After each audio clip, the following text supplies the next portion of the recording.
The room was silent, yet the silence was heavy with judgment. A boy no older than 12 sat trembling at a desk in the grand hall of the school, a hall where portraits of scholars and achievers from decades past seemed to watch with stern eyes. His hand gripped a pen so tightly that his knuckles turned pale, and his forehead glistened with beads of sweat. Across the room, rows of classmates sat stiffly, whispering among themselves, their whispers stinging sharper than any words spoken aloud. At the front, with a smirk curled on her lips, stood the teacher, respected by some, feared by most. Her voice carried through the hall like a cruel echo, "If you pass this test, I'll tear my diploma in half." The students gasped, their eyes widening, but the woman only laughed louder, convinced of her own superiority.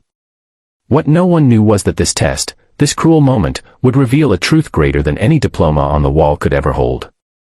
Before we dive into this powerful story, if you believe in kindness, in second chances, and in the ability of people to rise against all odds, please pause for a moment to like, share, and subscribe to Kindness Corner.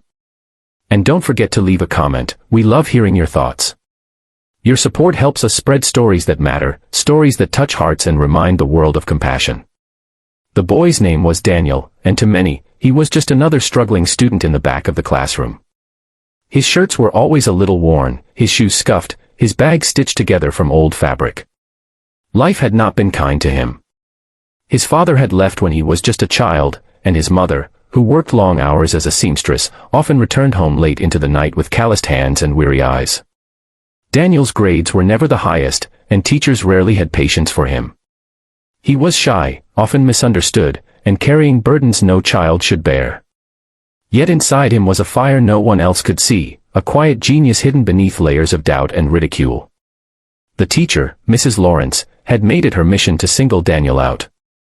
Perhaps it was because his presence reminded her of weakness, or perhaps it was because she never took the time to see beyond the surface. To her, Daniel was an example of failure in a world where only achievement seemed to matter.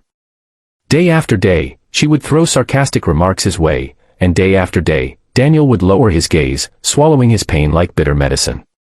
But this day was different. This test wasn't just about equations and words. For Daniel, it was about dignity. It was about standing against a world that told him he wasn't good enough. As the sun streamed through the tall windows of the hall, casting golden beams across the polished wooden floor, Daniel began to write. His hand moved slowly at first, hesitant, almost as if he didn't trust himself. But then, something shifted. The pen flowed across the paper, his mind opening up like a river breaking its dam. Every question that seemed impossible to others began to reveal its answers to him. His heart pounded, not with fear, but with a rhythm of determination. Around him, classmates whispered and chuckled, waiting for him to stumble, but their voices grew distant, muffled beneath the roar of his focus. Mrs. Lawrence leaned against her desk, arms folded, smirking still. She had seen many students crumble, and she believed Daniel would be no different. But as she watched his eyes sharpen and his pen dance across the page, her laughter began to fade. Something about his focus unsettled her. He was no longer the boy she had mocked, he was becoming something else, something undeniable. Minutes passed into an hour, and when the final bell rang, Daniel placed his pen down with trembling hands. His paper was filled, every blank space conquered, every problem faced head-on. The hall fell silent again as Mrs. Lawrence collected his work. She scanned the answers quickly, expecting mistakes. But as her eyes darted from line to line, her smirk faltered. She read once more, slower this time. Then again. Each answer was not only correct but written with clarity, precision, and insight far beyond his age. A hush spread across the room as Mrs. Lawrence's face turned pale. The students leaned forward, sensing something extraordinary had happened. And then, in the quiet of that golden afternoon, Daniel raised his head, meeting her eyes with a steady gaze he had never dared before. He did not need to speak, his work had already shouted louder than any voice. The promise she had made, mockingly, cruelly, now hung in the air like a noose tightening around her pride. She had said she would tear her diploma if Daniel passed.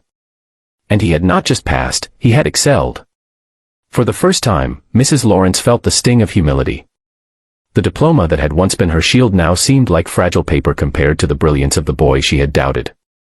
What happened next was something no one in that room would ever forget. Mrs. Lawrence, her hands shaking, lifted her diploma from the wall where it hung in a polished frame. She stared at it for what felt like an eternity, her pride battling her conscience. And then, in front of her students, she tore it in half. The sound of paper ripping echoed louder than thunder in that silent hall. Some students gasped, others sat in awe, and Daniel simply closed his eyes, a single tear sliding down his cheek, not of sadness, but of victory. From that day onward, Daniel was never the same. He walked taller, not because he needed recognition, but because he had proven to himself that he was worthy, that his struggles did not define his limits. His mother, when she heard the story later that evening, embraced him with tears streaming down her face. The world might have underestimated him, but he had carved his place through determination, courage, and quiet brilliance. And as for Mrs. Lawrence, the event humbled her. For the first time in her career, she realized that teaching was not about mocking weaknesses but nurturing strengths. She began to see Daniel differently, and in doing so, she began to change herself. So, dear friends, if this story touched your heart, if you believe that no child should be mocked for their struggles and that every hidden genius deserves a chance to shine, please take a moment to like, share, and subscribe to Kindness Corner. And leave us a comment. We truly want to hear your thoughts on Daniel's journey. Did it move you? Did it remind you of someone you know who fought against the odds? Special request, before you leave, please comment below with the words, "Never give up," to remind the world that kindness and perseverance always win. And so, in the warmth of that golden afternoon, in a school hall filled with whispers that turned into respect, one boy proved that genius isn't always loud, it often hides in the quiet determination of those who refuse to surrender.